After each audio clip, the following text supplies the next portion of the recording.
بہت شکریہ. یہ میرا خاکہ نما مضمون ہے. اب سے پہلے میں اسلام آباد میں پڑھ چکا ہوں. یہاں پہ کوئی شخص ایسا نہیں ہے جس نے اسلام آباد میں سنا ہو، اس لیے آپ سب کے لیے یہ نیا ہوگا. اور جوں کا توں میں پڑھ رہا ہوں کیونکہ مردوں کی زبان ایک ہوتی ہے.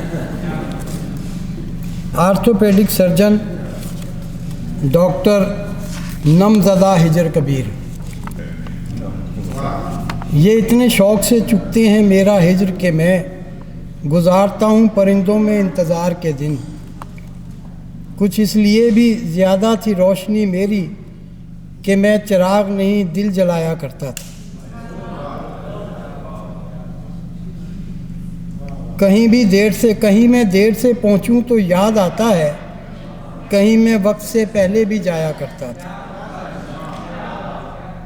یہ اشعار اور اس طرح کے بہت سے خوبصورت اشعار میرے یار دلدار کبیر اطہر کے شعری مجموعے ہجر کے ہیں، جس کو آپ کبیر کا پہلا مجموعہ سمجھ رہے ہیں. حقیقت میں یہ اس سے پہلے کبیر کا ایک اور مجموعہ یہ منظر خواب کا ہے کہ نام سے چھپ چھپا کر چھپ چھپا کر چھپ چکا ہے. کبیر کا پہلا مجموعہ یہ منظر خواب کا ہے جس کے لیے لکھا گیا تھا. بعد میں اس کے نام سے ایک عدد نکاح نامہ بھی لکھ دیا گیا. اس لیے ان دنوں کبیر اطہر بہت خوش تھا کہ یہ کیوں خوش نہ ہوتا کہ اب یہ راز جو وہ ہم تک پہنچایا کرتا تھا اب اس کے بچوں کی ماں بن چکا ہے. کبیر نے اپنے پہلے مجموعے یہ منظر خواب کا ہے کو چھپوانے پر جتنی محنت کی تھی اس سے زیادہ اس کو چھپانے پر محنت کی. یوں کبیر کی محنت رنگ لائی اور یہ منظر خواب کا ہے لوگوں کی نظروں سے چھپ گیا. اور اس کے بعد کبیر خود بھی چھپ گیا. برسوں اس کا کوئی سراغ نہ ملا. پھر ایک دن موبائل فون میں سینکڑوں نمبروں میں دبی بوسیدہ آوازوں میں سے ایک توانا آواز نے مجھے چونکا دیا. فون اٹھایا، السلام علیکم. جواب میں کہا وعلیکم السلام یار اعجاز، میں کبیر اطہر بول رہے ہیں. میں نے خوشی اور حیرت کے ساتھ پکارا کبیر. اب پورے دفتر نے میری طرف دیکھا اور اس نعرے کا جواب دیا زندہ باد. اب جتنی دیر میں اور کبیر باتیں کرتے رہے تمام دفتر والے یہی سمجھتے رہے کہ میں کبیر سے نہیں کسی کڑی سے بات کر رہا ہوں. پھر اسی بتانے کے دوران لائٹ چلی گئی اور میرے سامنے ایک طویل منظر چھا گیا.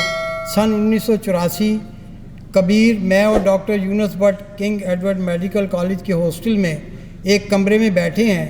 یونس بٹ مخاطب ہوتا ہے، ہاں کبیر تیاری ہو رہی ہے کیونکہ پیپر ہے مشکل ہے.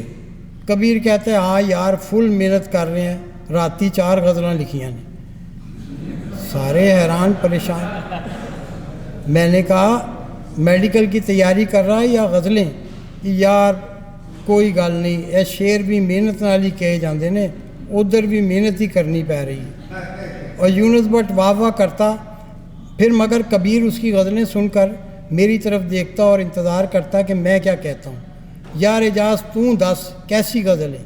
میں کہتا کیا بات ہے. پھر یہ ہم تینوں اٹھ کر فنون کے دفتر آ جاتے.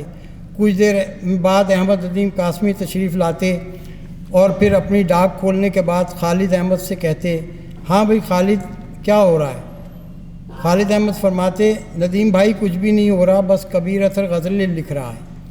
ندیم صاحب کبیر صاحب کو دیکھتے اور فرماتے لائیے کبیر اطہر صاحب غزلیں دیجیے.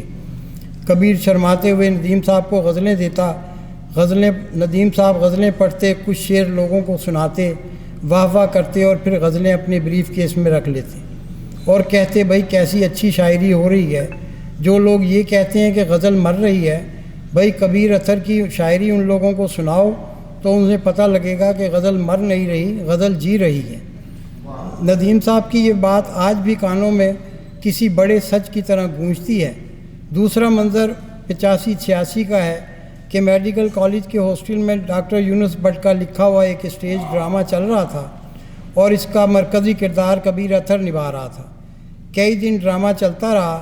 کبیر اطہر کو بہترین اداکار کا ایوارڈ بھی ملا، مگر اس نے وہ ایوارڈ ایک ہاتھ میں لیے ہمارے پاس آیا اور پھر کہنے لگا کہ یار اے دیکھو ایوارڈ مل گیا پر تسی ذرا یہ غزل تو سنو۔ ہم حیران پریشان ہوئے کہ ایوارڈ سے یہ اتنا خوش بھی نہیں ہوا، پھر یہ غزلیں سنانے کے لیے ہم بےتاب ہے۔ سو ہم نے کینٹین میں جا کر اس کی غزلیں سنی اور یونس بٹ نے پھر اس سے مخاطب ہو کے کہا اے یار پیپر ہو رہے نے، کوئی تیاری بھی کیتی ہے؟ کہنے لگا فکر نہ کرو، کل انشاءاللہ 2 غزلیں اور لکھاں گے۔ چوتھا منظر MBBS کا رزلٹ آتا ہے۔ کبیر اطہر کامیاب ہو کر ڈاکٹری کی ڈگری ہاتھ میں پکڑے، باقی سب کچھ پیچھے چھوڑ کر صادقآباد چلا جاتا ہے۔ وقت رک جاتا ہے۔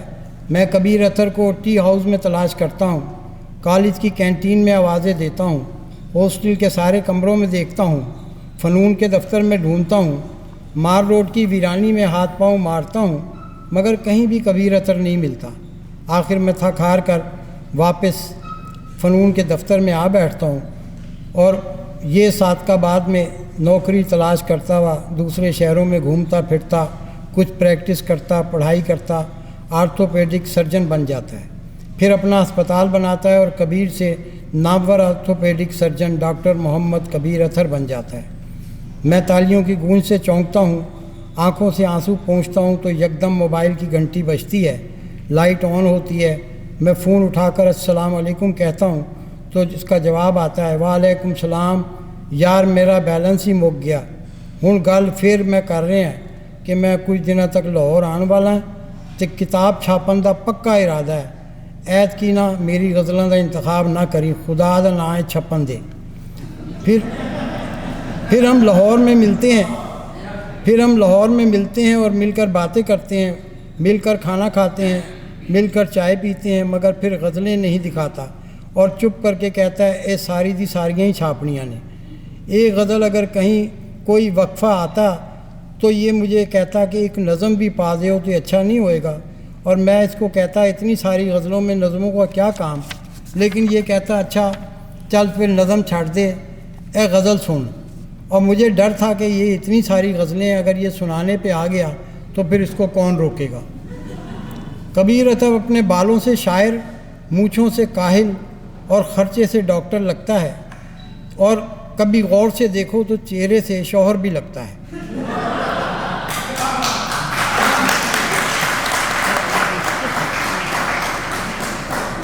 شلوار قمیض پہن کر ہاتھ میں موبائل اور مہنگے والی سگریٹ پکڑے جب یہ مشاعرے میں آتا ہے تو بالکل پراپرٹی ڈیلر لگتا ہے۔ 10 گھنٹے آرام کے بعد بھی یوں چلتا ہوا اور اپنے آپ کو گھسیٹتا ہوا آتا ہے جیسے اس نے آرام نہیں کیا، مسلسل 1 سال تک پیدل چلتا رہا ہے۔ یہ شاعری زیادہ کرتا ہے، اس لیے باتوں میں بھی وزن کا خیال رکھتا ہے۔ سائیں سائیں سائیں سائیں سائیں سائیں جی جی جی ہاں ہاں ہاں، یار گل ایویں ہے کہ ایک غزل ہوئی ہے، ذرا دیکھتے صحیح کیسی ہے، اگر ٹھیک ہوئے تو مینوں دسی، جے ٹھیک نہ بھی ہوئے تو کچھ نہ کہیں۔ ویسے انشاءاللہ تعالی میں کوشش کروں گا کہ غزل بن جائے گی۔ So nice of you, thank you. لے ہوں میں فون بند کرنا تو یار اس تو پہلے کہ بیلنس مک جائے میں فون بند ہی کر دیا، اور یوں غزل سنانے کے بعد یہ دوسرے کی بالکل نہیں سنتا اور فوراً فون بند کر دیتا ہے۔ اس لیے آج تک اس کی 100 غزلیں سننے کے باوجود میں ایک غزل بھی نہیں سنا سکا۔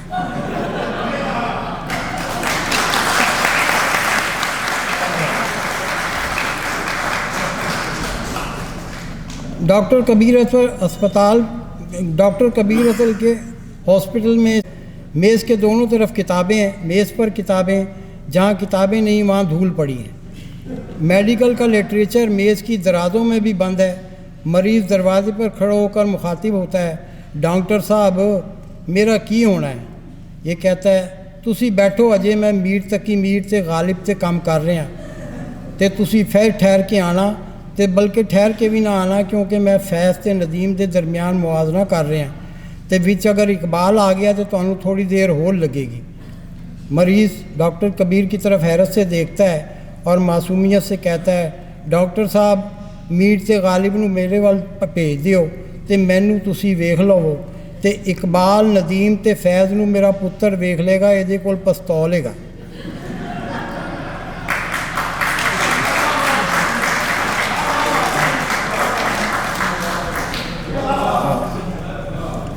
اتنے میں ایک میڈیکل ریپ آ جاتا ہے اور وہ کمرے میں داخل ہوتا ہے تو ڈاکٹر صاحب کی کرسی سے ادھر ادھر دیکھ کر خود ہی کتابیں اٹھاتا ہے، اپنے لیے بیٹھنے کی جگہ بناتا ہے، مٹی صاف کرتا ہے، اور جب بیٹھنے لگتا ہے تو ڈاکٹر صاحب کہتے ہیں یار دیکھ نہیں رہا میں غزل لکھ رہے ہیں، تو اندر آ کے بیٹھ گیا، تیرے ہوندے میں غزل نہیں لکھ سکتا کیونکہ میرا محبوب تیرے تو ود ہے۔